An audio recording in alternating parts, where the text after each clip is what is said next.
قربان جاؤں اسلام کی تعلیمات پر اور پیغمبر اسلام کی تعلیمات پر، اللہ تبارک و تعالیٰ کے قرآن مجید میں عطا کردہ خوبصورت جو رولز اور ریگولیشنز ہیں ان پر، جو انسٹرکشنز ہیں ان پر.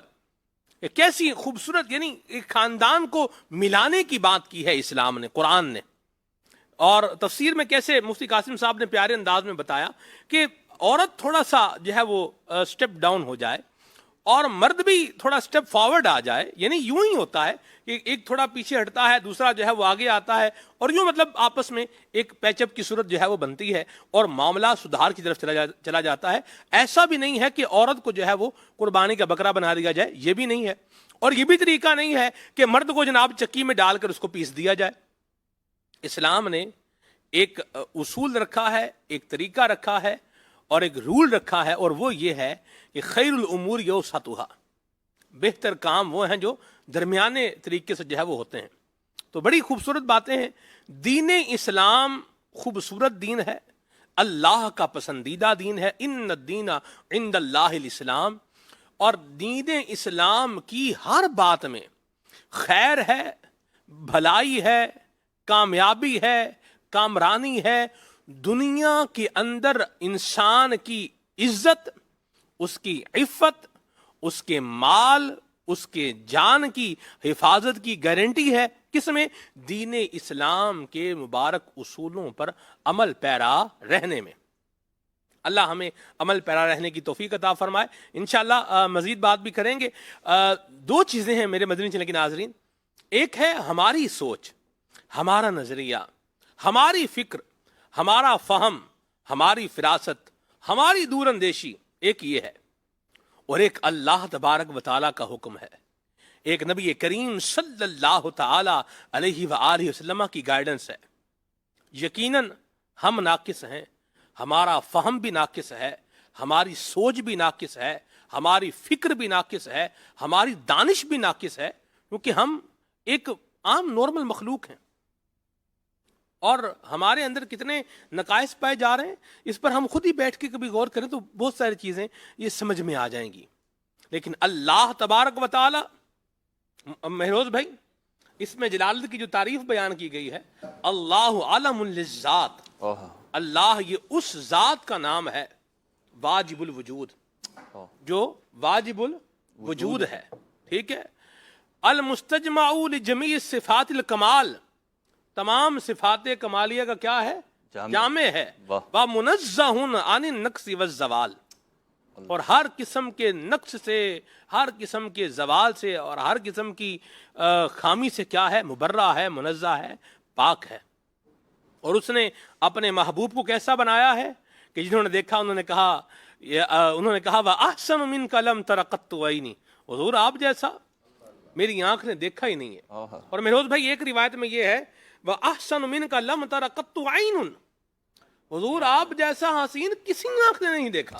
آگے اس کی وہ بھی ہو رہی ہے نا، جی، تاکید بھی آ رہی ہے. وَأَجْمَلُ مِنْكَ لَمْ تَلِدِ النِّسَاء، آپ جیسا جمال والا کسی ماں نے جنا ہی نہیں ہے. خُلِقْتَ مُبَرَّأً مِنْ كُلِّ عَيْبٍ، اللہ نے ہر عیب سے آپ کو مبرہ، منزہ اور پاک پیدا کیا ہے. کَأَنَّكَ لَقَدْ خُلِقْتَ كَمَا تَشَاءُ، گویا کہ یوں لگتا ہے اللہ نے آپ کو ایسے پیدا کیا ہے جیسا آپ خود چاہتے ہیں. تو یہ حضور کی ذات ہے. حضور کی ذات میں بھی نقص نہیں ہے اور حضور کی بات میں بھی نقص نہیں ہے. حضور کی انسٹرکشنز میں بھی کوئی نقص نہیں ہے، کوئی کمی نہیں ہے، کوئی خامی نہیں ہے. ہمارے بنائے ہوئے مہروز بھائی رولز کے اندر 100 خامیاں جو ہم نکل آتی ہیں. ساری دنیا میں رول بنتے ہیں اور اس پہ دوسرے لوگ تنقید کرتے ہیں. بڑے بڑے جو ہے وہ دماغ اور پڑھے لکھے بادشعور افراد، تجربے کار افراد بیٹھ کے رولز اینڈ ریگولیشن بناتے ہیں اور پھر اس میں امینڈمنٹ بھی ہوتی ہے. آپ دیکھیں ملکوں تک کے قوانین میں امینڈمنٹ ہوتی ہے، ترمیم ہوتی ہے، تبدیلی ہوتی ہے. حالانکہ ملک کا جو قانون ہوتا ہے بڑی سوچ بچار کے بعد بڑے اعلیٰ دماغوں نے بیٹھ کے بنایا ہوتا ہے، ساری دور اندیشی کو استعمال کیا ہوتا ہے، ایف اینڈ بٹس کو دیکھا ہوتا ہے. لیکن وہ بننے کے بعد پھر اس پہ سوچنے پہ مجبور ہو جاتے ہیں. کہیں سے کوئی رائے آتی ہے، کہیں سے کوئی ایسی چیز آتی ہے جو فیل کرواتی ہے کہ اس قانون میں، اس رول اینڈ ریگولیشن کی جو ہم نے اصول وہ بنائے، پھول بنائے ہیں، ان میں کچھ نہ کچھ کمی ہے. اور یہی فیکٹ ہے سلمان بھائی کہ انسان کی عقل کتنی ہی کامل ہو جائے، ہم نارمل انسانوں کی باتیں کر رہے ہیں، جی جی جی، اس دنیا میں جو بستے ہیں عام افراد، ان کی عقل کتنی کامل ہو جائے، وہ کہیں نہ کہیں زندگی میں آپ دیکھیں گے ان کی ناکامی بھی ہوگی، کہیں نہ کہیں ان کے افسوس بھی ہوگا، ان کی زندگی انہی سے پوچھیں اس عقل مند آدمی سے، آپ کی کوئی بات ایسی ہے کہ جس کا فیصلہ کرنے کے بعد آپ پچھتائے ہوں کہ فیصلہ یہ نہیں یہ کرنا چاہیے تھا؟ تو ہر دیانتدار آدمی کی زندگی میں ایسے ایک نہیں کئی واقعات ہوں گے، کئی لمحات ہوں گے، یعنی ایسے افراد کے دنیا کے بہت سارے افراد ان سے مشورہ کرتے ہیں، جی ایون پیسے دے کر، رقم دے کر، کنسلٹینسی کا ٹائم لیتے ہیں کہ ہم آپ سے مشاورت کریں گے۔ جی ان کی زندگی میں پوچھیں تو ان کی زندگی میں بھی نا ایسی باتیں ہوں گی کہ جناب تمام تر صلاحیتوں کے باوجود جب نے فیصلہ کیا نا، وقت نے ثابت کیا کہ فیصلہ غلط ہے، اور قرآن کیا کہتا ہے؟ والعصر، قرآن اپنی بات کو کہتا ہے وقت ثابت کرے گا ہماری بات، زمانے کی قسم ہے، کیونکہ زمانہ ثابت کر دے گا کہ جو قرآن کی بات ہے، جو اللہ اس کے رسول کی بات ہے، وہی حق، وہی سچ اور وہی نجات کا راستہ ہے۔ آپ دیکھ لیجئے آج 1400 سال سے زیادہ عرصہ ہو گیا اسلام کی خوبصورت تعلیمات کو۔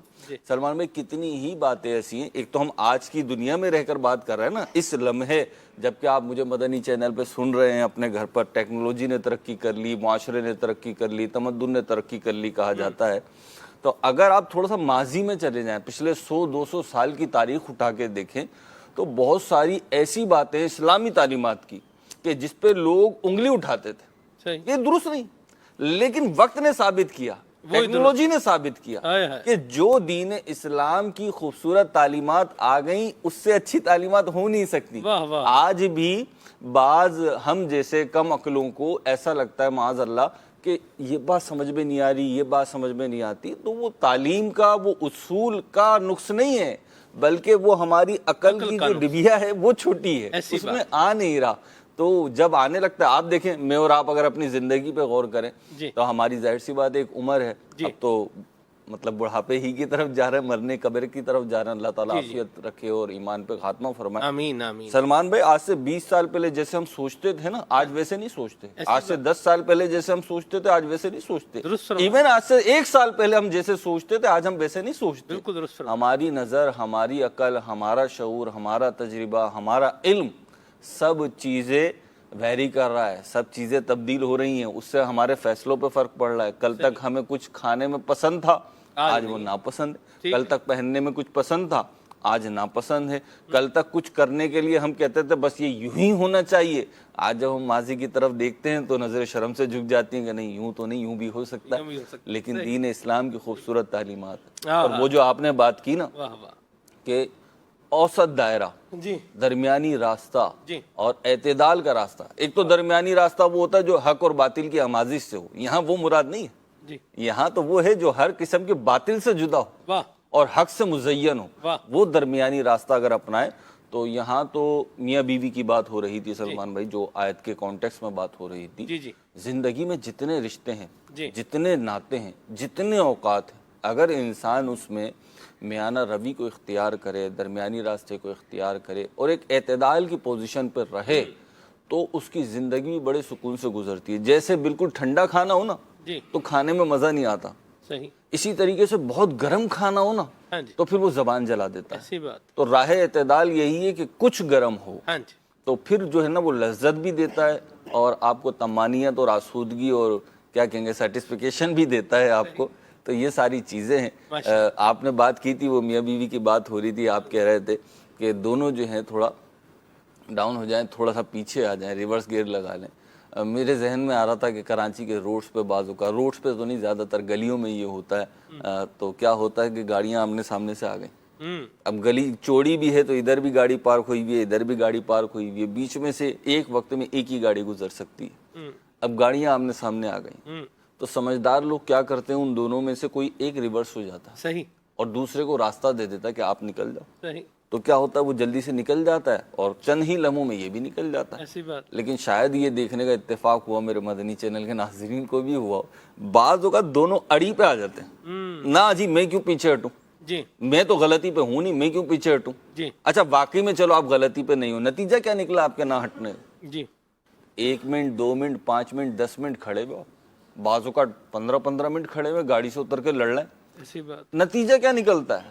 بالآخر آپ کہاں جاتے ہیں؟ بالآخر کسی ایک کو ریورس پیچھے لینا ہٹنا پڑتا پڑتا ہے، ایسی بات. تو یہی ہم زندگی میں اپنی گاڑی چلائیں واہ واہ. اور رواں دوا رہیں. واہ کیا خوبصورت بات کی ہے مہروز بھائی آپ نے، اور بڑے پیارے کانٹیسٹ میں اس کو بیان کیا. کل میں نے چیز دیکھی مہروز بھائی، جی اور اس سے میں نے سیکھا حافظ صاحب. دو بارہ سنگے تھے اور دونوں نے آپس میں سینگ پھنسائے ہوئے، دونوں لڑ رہے ہیں، اور لڑ رہے ہیں جانور جیسے لڑ رہے ہیں، آپ کو پتہ لڑتے ہی. اللہ خیر کی جو ہے وہ نظر فرمائے. یہ دونوں آپس میں لڑ رہے ہیں، اور دور سے کوئی بھوکھا شیر جو تھا نا جی، وہ آہستہ آہستہ آہستہ آہستہ جھاڑیوں میں جو ہے وہ چلتا آ رہا تھا. جو ہی شیر قریب پہنچا اس نے اپنی سپیڈ بڑھائی، اور یہ دونوں آپس میں کیا کر رہے ہیں؟ سینگ پھنسا کے لڑ رہے ہیں، لڑ ہی رہے ہیں، گتھم گتا ہوئے. گتھم گتھا ہے جناب، بالکل آمنے سامنے، کوئی بھی پیچھے ہٹنے کو تیار نہیں ہے. یہ بھی میدان میں وہ بھی میدان میں، آپس میں جناب. شیر آیا، ایک پر حملہ کیا، دوسرا بھاگ گیا، ایک شیر کا شکار ہو گیا. تو کہنے والے نے کہا، اس نے کہا کہ بعض اوقات دو اپنوں کی لڑائی میں کوئی دشمن جو ہے یہ فائدہ اٹھا جاتا ہے. اللہ. تو ہم بھی آپس میں اگر مطلب گھر کو لے لیں، اگر مہروز بھائی میاں بیوی آپس میں لڑ رہے ہیں تو شیطان جو ہے وہ فائدہ اٹھا جائے گا حافظ صاحب. بالکل ایسے ہی ہے. اور بالخصوص